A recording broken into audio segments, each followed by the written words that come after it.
హల్లెలూయా. దేవునికి మహిమ కలుగును గాక.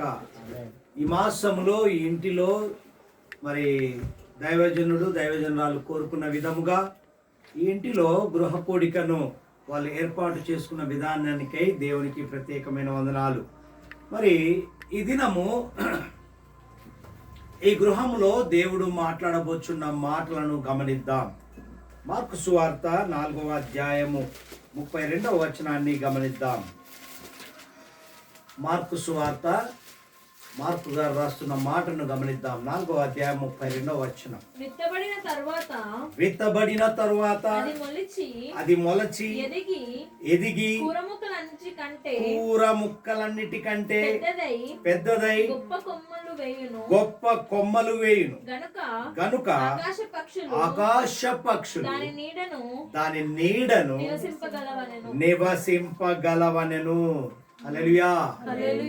ఈ మర్మము గమనించండి. విత్తబడిన తరువాత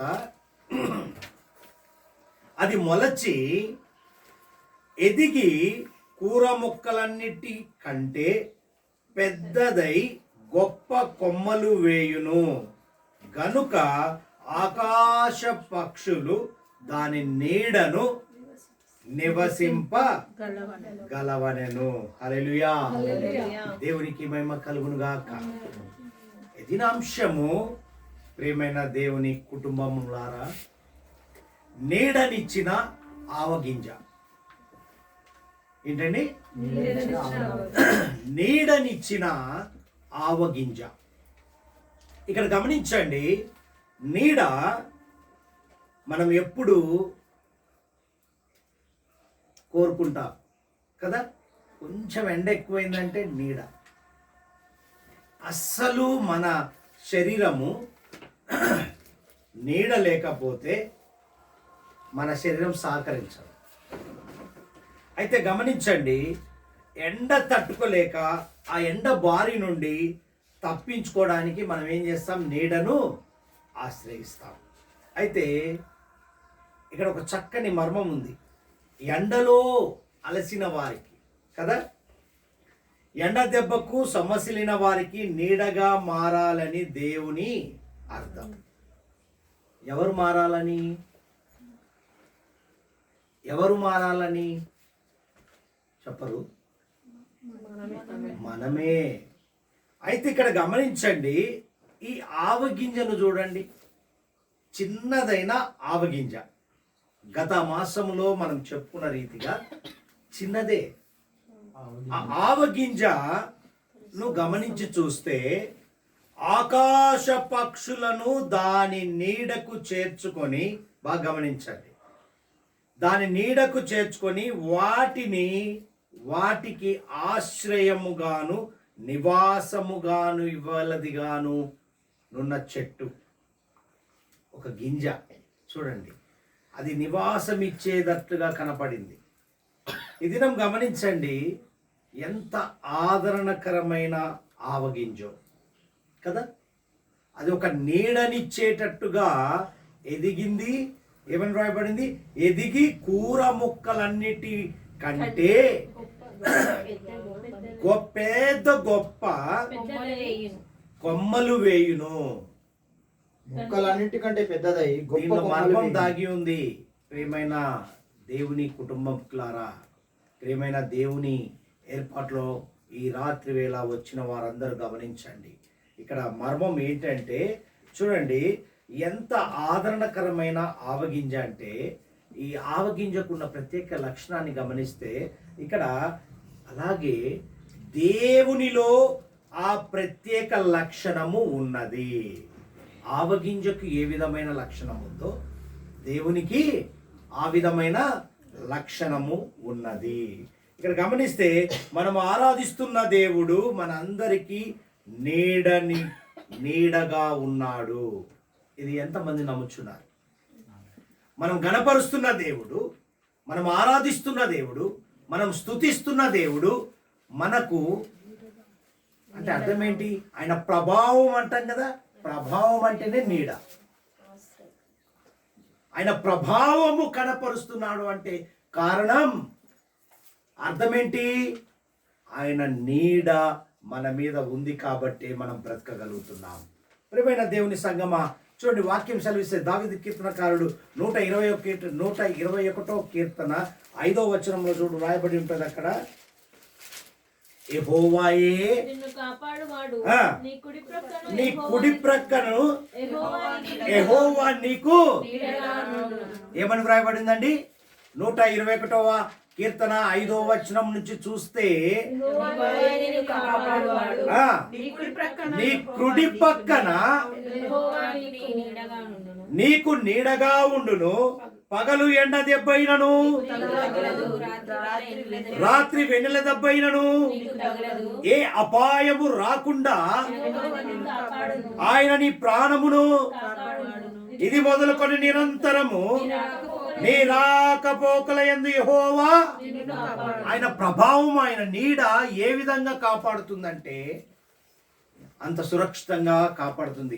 అదే విధంగా ఆవగింజ నీడనిచ్చే చెట్టు కొమ్మలుగా ఎదిగి కూర ముక్కలన్నిటికంటే పెద్దదిగా ఉండి అది పక్షులకు ఆశ్రయము కల్పించినట్టుగా నీవు ఉండాలని దేవుని ఉద్దేశం. నీవు కూడా ఆయన సృష్టించిన క్రమములో నిన్ను నిలబెట్టుకున్న విధానాన్ని బట్టి ఆయన ఒక ఉద్దేశము మన పట్ల కలిగి ఉన్నాడంటే కారణం నువ్వు కూడా నీడనిచ్చే వ్యక్తిగా కనపడాలని. హల్లెలూయా. ఇక్కడ గమనించండి, యెహోవా మనకు ఎలా ఉన్నాడండి? దేవుడు కాపరిగా ఉన్నాడా? మొదటిగా కాపరిగా, తర్వాత నీడగా ఉన్నాడు. అయితే చూడండి, నీడగా అంటే ఏంటి? నీడ అంటే ఇక్కడ గమనిస్తే అలసినటువంటి జీవితాలతో జీవిస్తున్న మనకు, అంటే మన జీవితంలో సమస్యలతో, వేదనలతో, శోధనలతో, చెప్పుకోలేని సమస్యలతో జీవిస్తున్న మనకు, మన జీవితాలకు నెమ్మదిగా, మొదటిగా ఏంటి? నెమ్మదిగా సొమ్మసిలిన వారికి విశ్రమ స్థానము కల్పించే గొప్ప దేవుడు మనకున్నాడు. హల్లెలూయా. దేవునికి మహిమ కలుగును గాక. ప్రియమైన దేవుని బిడ్డలారా, గమనించండి, నీడ అని మనం చెప్పుకుంటున్నాం కదా. ఒకరోజు యోనా అనే దైవజనుడు అలసిపోయిన పరిస్థితి అందరికీ తెలుసు కదా. ఆ సందర్భం వేరు, కానీ అలసిపోయిన పరిస్థితిలో ఉన్నప్పుడు ఒక చోటికి చేరాడు. అందరికీ తెలుసు ఆ విషయం. చేరి నిద్రపోతున్నాడు, నిద్రలోనికి వెళ్ళాడు. దేవుడు ఆ స్థితిని గమనించి, బాగా గమనించండి, నువ్వు ఏ స్థితిలో ఉన్నావో దేవుడు గమనించగలడు. అయితే యోనా పరిస్థితి కూడా, నిద్రలో జారుకున్న వ్యక్తి ఏ స్థితిలో ఉన్నాడో గమనించి ఏం చేశాడంటే ఒక సొర చెట్టును మొలపించి అతని తలపైన నీడగా చేశాడు. అప్పుడు అతనికి ఎంతో నెమ్మదిని, ఆదరణ కలిగింది. నువ్వు ఏ సందర్భంలో ఉన్నావన్నది కాదక్కడ, నీకు ఆ స్థితిలో, ఆ పరిస్థితిలో దేవుడు ఏం చేశాడన్నది అవసరం. చూడండి, యోనా గ్రంథము 4వ అధ్యాయం 6వ వచనంలో రాయబడిన మాట చూడండి. అక్కడ యోనా గ్రంథము 4వ అధ్యాయం 6వ వచనంలో రాయబడిన మాట, దేవుడైన యెహోవా సొర చెట్టును ఒకటి బయలుపరచి ఏర్పరచి అక్కడ లేనిది ఉన్నట్టుగా చేశాడా? నీ అవసరతను బట్టి దేవుడు కార్యాలు చేస్తాడు. అది పెరిగి యోనాకు తలపైగా నీడనిచ్చునట్లు చేసెను. హల్లెలూయా. చూసారా, నువ్వు అవసరత ఏంటో దేవుని తెలుసు. నీ అవసరతను బట్టి ఆయన చెట్టును మొలపించి తలపైన నీడగా, ఎంత గొప్ప మర్మం అండి. చూసారా, అప్పుడు అతనికి నెమ్మది కలిగి, అంటే సంతోషము, గట్టిగా ఆ సొర చెట్టును చూచి యోనా బహు మనకే అట్లాంటి పరిస్థితి వస్తే జోకొట్టినట్టు ఉంటుంది కదా కదా. అక్కడ ఏమైపోయిందంటే ఎంతో నెమ్మది, ఆదరణ కలిగినట్టుగా యోనాను మనం చూస్తున్నాం. అంటే ఇక్కడ గమనించండి, ఇక్కడ మనకు అర్థమైంది ఏంటంటే నీడ అనేది మనిషికి నెమ్మదిని కలుగజేస్తుంది. అవునా? అబ్బా అమ్మయ్యా ఎంత బాగుందో అంటాం కదా. మనం ఎండలో బాగా అలసిపోయి వచ్చి ఒక చెట్టు నీడనో ఒక గోడ నీడనో ఏదన్నా మనం కూర్చున్నప్పుడు మన శరీరానికి అనిపిస్తుంది. అవునా? నిజంగా చూస్తే మరి దేవుడు ఈరోజు ఈ రాత్రి వేళ ఈ నెలలో ఈ ఫిబ్రవరి మాసము 3వ తారీఖు సమయము 9:10 దేవుడు అడుగుతున్న మాట ఏంటో తెలుసా? మరి బిడ్డ, నీవు అలసిన వారికి నెమ్మది కలిగించే నీడగా ఉన్నావా అంటున్నాడు. అలసిన వారికి అదేంటండి, ఎండలేదు ఏం లేదు. రాత్రిలో పగలు ఎండ దెబ్బైనను రాత్రి వెన్నెల దెబ్బైనను కాపాడుతున్న దేవుడు అడుగుచున్న మాట ఏంటంటే, మర్మం చూడండి ఎంత గొప్పగా వ్రాయబడి ఉందో. నీవు అలసిన వారికి నెమ్మదిని కలిగించే నీడగా ఉన్నావా అంటున్నాడు. ఆలోచించండి. ఇక్కడ నీవు మనుషులను కలవరపరుస్తున్నావా అంటున్నాడు. మళ్ళా ఏమంటున్నాడు? ఒకసారి నిన్ను నీవే పరిశీలించుకో అంటున్నాడు. ఏంటండి, నీడను ఇచ్చేవారిగా ఉన్నావా అంటున్నాడు, కలవరపరిచేవారిగా ఉన్నావా అంటున్నాడు, పరిశీలించుకోమంటున్నాడు. అంటే ఈనాడు చాలా మంది, అనేక మంది, గమనించండి ప్రియమైన దేవుని సొత్తైన ప్రజలారా, దేవుని బిడ్డలారా, ఈ రాత్రి వేళ గమనించండి. అనేక మంది వారికి ఉన్న సమస్యల్లో, వారికి ఉన్న అనారోగ్య పరిస్థితులను బట్టి, వారికి ఉన్నటువంటి అప్పుల సమస్య బాధలను బట్టి బాగా గమనించండి. రాత్రి వేళ మరి కుటుంబ సమస్యల్లో మరి ఎట్లా అంటే చెప్పుకోలేని పరిస్థితిలో, ఏదో పరిస్థితులను బట్టి వాళ్ళు ఏమవుతారంటే సతమతం అయిపోతుంటారు. అప్పుడు నీ దగ్గరికి వస్తే దేవుడు అడిగిన మాటకు చూడండి, నీ దగ్గరికి వస్తే నీవు వారికి నెమ్మదిని అనగా నీడను ఇవ్వగలుగుతున్నావా? దేవుడు అడుగుతున్నాడు. నాకెప్పుడు అన్నం పెట్టావు? నీకెప్పుడు పెట్టామయ్యా? నువ్వెప్పుడు ఆకలి కొన్నావు? అరే నేను ఆకలి కొంటే మీరు అలాంటి క్వశ్చనే దేవుడు అడుగుతున్నాడు ఈ దినం. అటువంటి పరిస్థితుల్లో ఉన్న వారికి ఆ చిన్న ఆవగింజ అంత పెద్ద నీడనిచ్చి ఆకాశ పక్షులకు నెమ్మది కలిగిస్తుంది. సృష్టించిన క్రమములో నీవు నన్ను పోలి నడుచుకోవాలని దేవుని యొక్క ఉద్దేశం ఉంది. మరి నీవు నాలాగా జీవిస్తున్నావా, నెమ్మదినిస్తున్నావా, కలవరపరుస్తున్నావా అని దేవుడు అడుగుతున్నాడు. చూడండి ఇక్కడ ఎటువంటి పరిస్థితుల్లో మనం ఉన్నామో ఒకసారి గమనించండి. నెమ్మదిని అనగా నీడను ఇవ్వగలుగుతున్నావా, లేక వచ్చేవారిని కలవరపరిచి పారిపోయేటట్లు చేస్తున్నావా అంటున్నాడు దేవుడు. నా సమస్యలు నాకుంటే నీదేంద్రా బాబు గోల అని చెప్పి ఎల్లగొట్టే పనిలో ఉంచుతున్నామా అని అడుగుతున్నాడు. ఎందుకు ఈ మాట మాట్లాడుతున్నాడంటే గమనించండి, పరిశుద్ధ గ్రంథంలో ఈ మాట ఎదురైంది. ఎలా ఎదురైంది? ఆరంభంలో చూడండి, లోతు ఇంటికి 2 దేవదూతలు వచ్చారు. వచ్చినప్పుడు ఏం చేశారు? అక్కడ సొదొమ మనుషులందరూ లోతును వారి కుటుంబీకులను కలవరపరిచారు. చూడండి అక్కడ. అప్పుడు లోతు ఆ ఊరి వారితో ఏ విధంగా మాట్లాడారు చూడండి. అక్కడ ఆదికాండము 19వ అధ్యాయము 9వ వచనాన్ని గమనించండి. ఆదికాండము 19వ అధ్యాయం 9వ వచనం. ఈ మనుష్యులు వచ్చి ఉన్నారు కనుక వారిని మీరేమి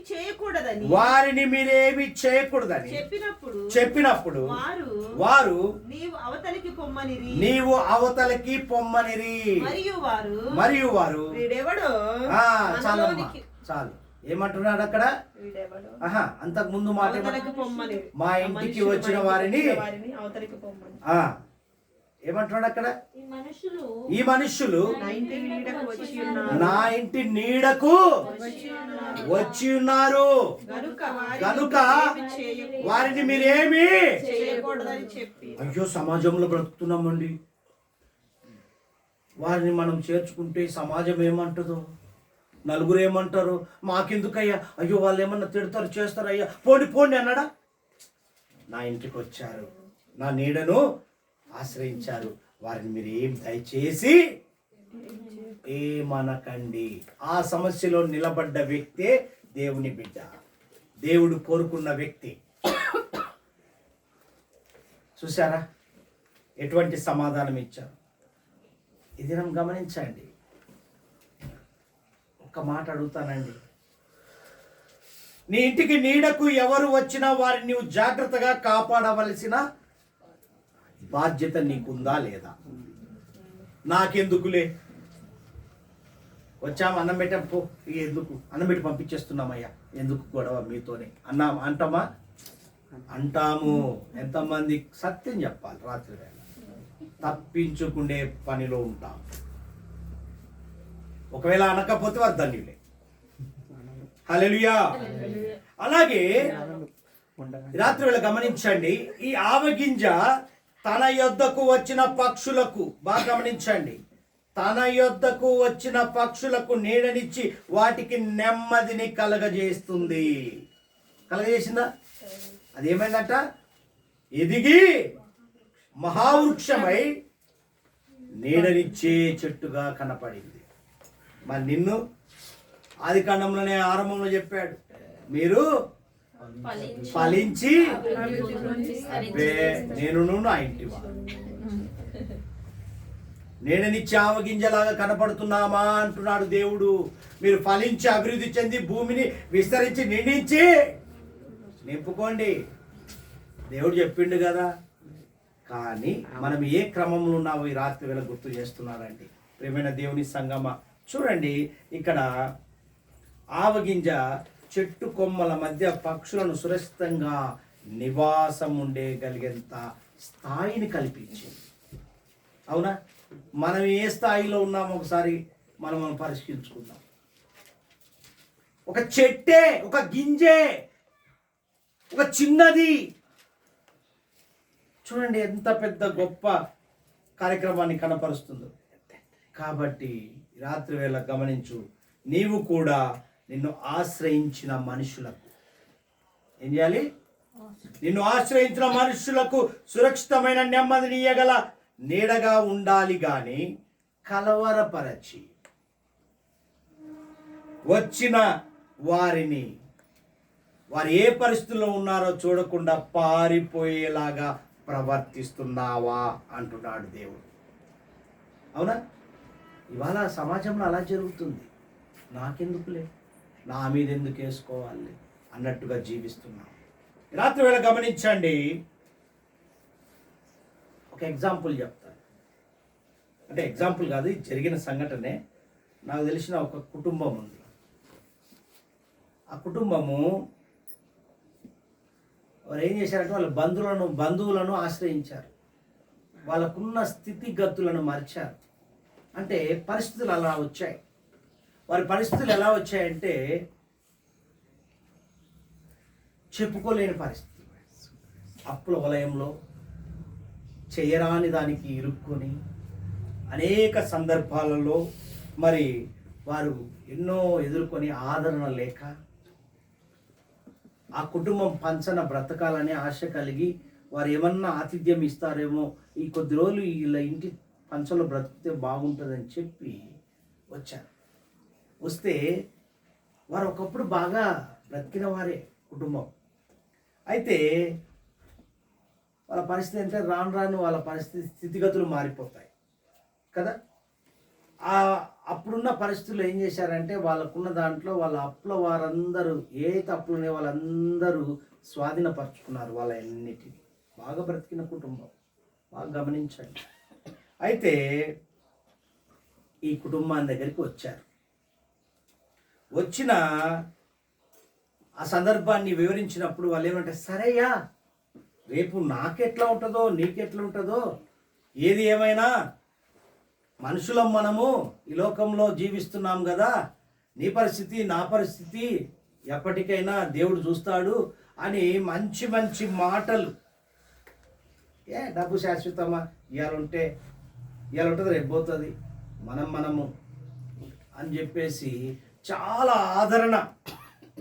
ఈరోజు మీకు కష్టం వచ్చిందేమో, రేపు మాకు కూడా అదే పరిస్థితి వస్తుందేమో, మేము మిమ్మల్ని ఏం చేస్తాం, చెంతన చేర్చుకుంటాం అన్నారు అని వారికి నెమ్మది కలిగించే మాటలు. అంటే అమ్మయ్యా అన్నట్టుగా మాట్లాడారా? బాగా గమనించండి. మంచి ఆతిథ్యం ఇచ్చారు. 2-3 రోజులు అయిపోయింది. మన సామెత బాగుంది కదా, చుట్టాలు వస్తే మొదటి రోజు, రెండో రోజు, మూడో రోజు మురికి చుట్ట, మూడో రోజు పచ్చడి. ఇదే పరిస్థితి అయింది వారికి కూడా. నెమ్మదినిచ్చిన మాటలు ఏమైపోయాయంటే భార్య భర్తలు మెల్లగా గొడవలు మొదలు పెట్టుకున్నారు. పనికిరాని విషయం. వాళ్ళని ఏం చేయాలి, నీడను ఆశ్రయించిన వారిని కలవరపరిచి వెళ్ళగొట్టే పనిలోనికి మెల్లమెల్లగా ఇద్దరు భార్య భర్తలు గొడవ. అదో ఇదో ఇక అస్తమానము గొడవ పడుతూ ఉంటే, మా గొడవ మామూలేనండి, మీరైతే తినండి, మీరైతే పడుకోండి మాట అనేస్తున్నారు. ఒక దినము చెప్పా పెట్టకుండా వాళ్ళు పారిపోయేటట్టుగా వీరి గొడవ నీడను ఆశ్రయించడానికి వచ్చిన వారిని కలవరపరిచి వెళ్ళిపోయేటట్టు చేశారు. అలాంటి కుటుంబాలు ఉన్నాయండి ఈ లోకంలో. బాగా గమనించండి ప్రియమైన దేవుని బిడ్డలారా. చూడండి ఎంత కఠినాత్మ కలిగినటువంటి కుటుంబాల్లో ఈ దినం గమనించండి. నీవు నీడనివ్వాలి కానీ పారిపోయేటట్టుగా చేయకూడదు. దేవుని ఉద్దేశం ఏం చేయాలి, హక్కున చేర్చుకోవాలి, ఆతిథ్యం ఇవ్వాలి. అంతేగాని వచ్చిండ్రు ఆతిథ్యం ఇచ్చినట్టుగా ఇచ్చి నటించి నీ నటనా జీవితాన్ని ముందుకు పెట్టకు అంటున్నాడు దేవుడు. ప్రియమైన దేవుని బిడ్డలారా, ఇక్కడ గమనించండి. ఇక ఇప్పుడు ఆలోచించమంటున్నాడు దేవుడు. ఏమని ఆలోచించమంటున్నాడో తెలుసా? మరి దేవుడు అడుగుతున్న మాట ఈ రాత్రి వేళ గమనించండి. మరి నీ చెంతకు వచ్చిన వారికి నీవు నీడగా ఉన్నావా? బాగా అర్థం చేసుకోండి. నీ చెంతకు చేరిన వారికి నీడగా ఉన్నావా, వేడిగా ఉన్నావా? ఎలా ఉన్నావు? ఈ రాత్రి వేళ దేవుడు అడుగుతున్నాడు. నీడగా ఉండగలిగితే, బాగా గమనించండి, నీడగా ఉండగలిగితే నీవు ఆవగింజంత విశ్వాసానికి మాదిరిగా ఉన్నట్లే. ఎలా? ఆశ్రయము కల్పించి నీడగా ఉండి వారి అవసరతను తీరిస్తే నీలో ఆవగింజంత విశ్వాసము ఉన్నట్లే అని దేవుడు నిర్ధారిస్తున్నాడు. హల్లెలూయా. లేదా వేడిగా ఉన్నట్లయితే నీలో ఆవగింజంత విశ్వాసము లేనట్లే. ఆలోచించు. నిన్ను పరిశీలన చేస్తున్నాడు, పరీక్షిస్తున్నాడు, పరిశోధిస్తున్నాడు. వెండిలో నుంచి మస్టు తీసినట్టుగా నీలో నుంచి మస్టు తీసి నిలబెట్టిన దేవుడు అడుగుచున్న మాట అండి. ఇప్పుడు నిన్ను నీవు పరిశీలన చేసుకో అంటున్నాడు దేవుడు. ఏమని పరిశీలన చేసుకోమంటున్నాడు? నీడనిచ్చిన ఆవగింజను పోలి ఉన్నావా? విత్తబడిన తరువాత అది మొలచి ఎదిగి కూర మొక్కలన్నిటికంటే పెద్దదై గొప్ప కొమ్మలు వేయును గనుక ఆకాశ పక్షులు దాని నీడను నివసింపగలవలను. అలాంటి స్థితిలో ఉన్నావా అంటున్నాడు. నిన్ను సృష్టించిన క్రమములో నువ్వు ఎదిగి